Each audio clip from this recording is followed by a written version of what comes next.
বাংলাদেশের রেমিটেন্সে ব্যাপক ভূমিকা রাখছে ডিএক্সএন। ডিরেক্ট সেলিং বিজনেস পদ্ধতির কল্যাণে মধ্যপ্রাচ্যের কম আয়ের বাংলাদেশিরা এর থেকে আয় করে দেশের রেমিটেন্সকে সমৃদ্ধ করছে। অনেক প্রবাসী কাজ ছেড়ে দেশে গেলেও ডিএক্সএনে যোগ দেওয়ার ফলে দেশে বসে ইনকাম করার সুযোগ পাচ্ছেন।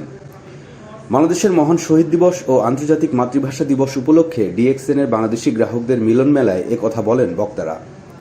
আমাদের কুয়েত প্রতিনিধি আলামিন রানা জানান, শুক্রবার কুয়েতের একটি 5 তারকা হোটেল মিলনায়তনে শুরুতে পবিত্র কোরআন তেলাওয়াত ও ভাষা শহীদদের সম্মানে 1 মিনিট নীরবতা পালন করে সহস্রাধিক বাংলাদেশিদের উপস্থিতিতে বাংলা গেট টুগেদার সেমিনার অনুষ্ঠানে প্রধান অতিথি ছিলেন country manager Murali B Nair.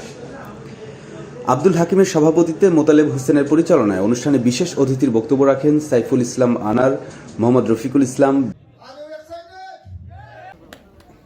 Jahangir Alam, Suhel Rana, Kamal Hossain, Imran Adnan, Bayezid মুস্তানি সহ আরও অনেকে।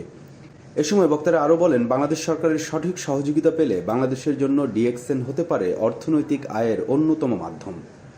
বিশ্বের নানা প্রান্তে ছড়িয়ে থাকা বাংলাদেশিরাও ডিএক্সএন এর মাধ্যমে অতিরিক্ত আয় করে দেশে রেমিটেন্স পাঠাচ্ছেন। অনেক বেকার যুবকের কর্মসংস্থান সৃষ্টি করছে। এই ধারা অব্যাহত রাখলে দেশের রেমিটেন্স শিল্প আরও এগিয়ে যাবে। এ সময় নানা সময়ে এ ব্যবসায় সফল হওয়া ব্যক্তিদের মাঝে সম্মাননা প্রদান করা হয়। পরে এক মনোজ্ঞ সাংস্কৃতিক অনুষ্ঠান পরিবেশিত হয়।